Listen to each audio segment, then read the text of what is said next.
வேலூர் மாவட்டம் குடியாத்தம் அருகே மாட்டு வண்டியில் இருந்து தவறி விழுந்த கூலி தொழிலாளி சம்பவ இடத்திலேயே உயிரிழந்த சம்பவம் அதிர்ச்சியை ஏற்படுத்தியுள்ளது.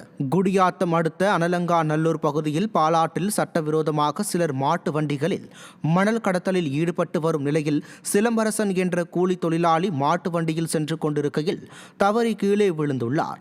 இதில் மாட்டு வண்டியின் சக்கரம் சிலம்பரசனின் கை மற்றும் கால் பகுதிகளில் ஏறி இறங்கியதால் இரத்த வெள்ளத்தில் சம்பவ இடத்திலேயே உயிரிழந்தார். உடலை கைப்பற்றிய போலீசார் இதுகுறித்து விசாரணை மேற்கொண்டு வருகின்றனர்.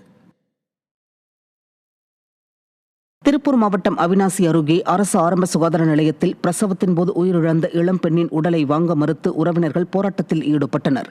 துலுக்கமுத்தூர் அரசு ஆரம்ப சுகாதார நிலையத்தில் பிரசவத்திற்காக அனுமதிக்கப்பட்ட ரம்யா என்ற பெண் குழந்தை பிறந்த சிறிது நேரத்தில் உயிரிழந்தார்.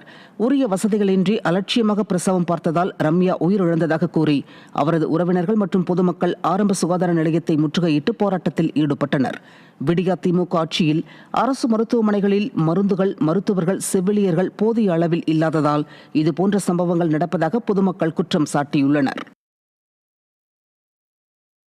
வேலூர் மாவட்டம் குடியாத்தம் அருகே கழிவுநீர் கால்வாயில் தச்சு தொழிலாளியின் உடல் சடலமாக மீட்கப்பட்ட சம்பவம் பரபரப்பை ஏற்படுத்தியுள்ளது.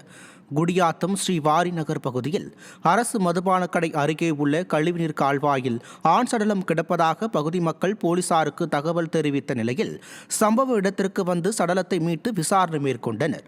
அப்போது உயிரிழந்தவர் பிச்சனூர்பேட்டை பகுதியைச் சேர்ந்த தச்சு தொழிலாளி தண்டபாணி என்பது தெரியவந்தது.